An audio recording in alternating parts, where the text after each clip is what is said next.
бардан бар болу, экзистенциялық талдау. Дүниенің түбі бас көзіне көрінбейтін бір жарықтан шықты деп сенеміз. Ибн Арабидің ойымен айтсақ, ақиқат тым жарық, сол себепті көрінбейді. Олай болса, мына дүние неден бар болып тұр деген сұрақ мазалай береді. Оны құдіретті Алла жоқтан бар қылды ма, әлде бардан бар етті ме? Қарапайым пенде Құдайдың құдіретін паш ету үшін Алла бұл әлемді жоқтан бар қылды деп айтады. Бірақ Ибн Араби сияқты ойшылдар бұл сұраққа күтпеген тұстан келеді. Алла бұл әлемді бардан бар етті. Себебі құдіретті Құдай үшін жоқ нәрсе жоқ. Жоқ деген түсінік пендесі үшін ғана бар. Егер Алла үшінде жоқ деген түсінік болса, ол құдіретті кәміл болмыс саналмайды. Ал қазіргі ғалымдар Ибн Арабидің күллі ғалам бір ғана кәміл болмыстың шағылысқан елесі ғана деген тұжырымын мынадай мысалдармен түсіндіреді. Ұшы қып-қызыл болып жанып тұрған ағашты асқан жылдамдықпен дөңгелете айналдырыңыз. Бір ғана нүкте боп тұрған ағаштың қызыл ұшы шеңбер түрінде барлық нүктеде бар болып көрінеді. Енді шеңберді не бар деп, не жоқ деп айта алмайсың. Жоқ дейін десең, қызыл шеңбер көрініп тұр. Бар дейін десең, оның жалғыз ағаштың ұшы ғана екенін біліп тұрсың. Бұдан соң шеңбер бар, бірақ оны бар қылып көрсетіп тұрған жалғыз нүкте деп ғана айтасың. Ойды түсініктету үшін тағы бір мысал берейік. Космоста көрініп тұрған жұлдыздардың кейбірі атам заманда сөніп қалған. Бірақ одан шашыраған жарық ғарышта 300 км/сек жылдамдықпен тарап жатыр. Біз енді жұлдыздың өзін емес, оның сәулесін ғана көріп тұрмыз. Бұдан соң ол жұлдызды не бар деп айта алмайсың, не жоқ деп те айта алмайсың. Бұл дүниенің де мысалы соған ұқсайды. Дүниедегі кез келген объекті әлгі шеңбер немесе жұлдыз сәулесі сияқты уақытша ғана бар болып көрінеді. Олардың мызғымас түп төркіні Алланың күллиятында айяна сәбита деген сипатта тұр.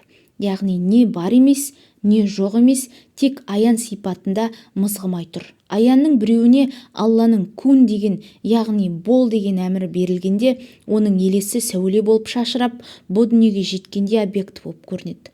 Ол объекті мейлі деректі болсын, мейлі дерексіз болсын, бәрібір ол заттың түп нұсқасы саналмайды. Ал түп нұсқада тұрған аян халі ешқандай өзгеріске ұшырамайды. Сондықтан да оған Ибн Араби аяна сәбита деп ат қойып отыр. Ондағы ойы аянның адам ақылына объект ретіне кіруіне жол бермеу. Себебі адамның ақылы ойланған кезде бар нәрсені объектіге айналдырып барып ойланады. Мысалы, Алланың барлығына дәлел іздегенде адамның ақылы көрініп тұрған немесе санаға ілігетін болмыстарды бір-бірімен мағыналық тізбекке түсіріп ой қорытады. Бірақ қанша ойланса да ақылына тиянақ болған объектілердің түп негізіне жете алмайды. Себебі ақылдың іске қосылып ойлану процесін жылдамдатқан нәрселер енді керісінше оның ақылына тұсау болады. Себебі ақылдың қуаты аяна сәбитаға өтейін десе, мида ұйысып тұрған деректер, заттар, фактілер, материалдар, объектілер қалың қабырға сияқты кедергі келтіреді. Осыдан құтылу үшін «Ля иляха иллалла» деп кәлима таухиды қисапсыз қайталайды. Яғни мағыналық аудармада адамның ақылына сиятын Құдай жоқ, бірақ әрине бар затында бір Алла деп зікір етумен заттар әлемнен алыстайды. Ұзақ айтылған кәлима таухид адам санасын шырмап тұрған барлық дерек пен объектіні селдіретіп қиратып жібереді. Сол кезде ғана көңілдің айнасына хақтың сәулесі түседі. Ол енді бұл дүниенің елес екенін, барлық нәрсенің санаға сыймас сипатта аян халінде мызғымай тұрғанын көңіл көзімен көреді. Ақиқатты таныды деген осы. Бірақ ол кемеңгер бұдан соң да объектілерден құтыла алмайды. Ақиқатты екінші біреуге түсіндіру үшін ол бәрібір бір оқиғаны не бір затты мысалға ала отырып қана ұғындыра алады. Егер ақиқат іздеуші пенде түпкі ниетін және тегеурінді рухани ізденісін аяна сәбитаға байламаса, объектімен ғана ойланатын әлсіздігінен құтыла алмайды. Ал санаға үнемі дерек не зат ретінде көріне беретін болмыстар әлсіз пендені надандыққа қарай тартып кету демде.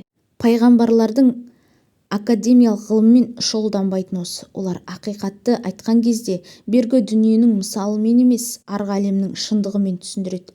Бірақ үмбеттері ғылыммен шұғылдану арқылы олардың рас айтқанын айыра алады. Мысалы, қазіргі кванттық физика, нейробиология салалары сияқты.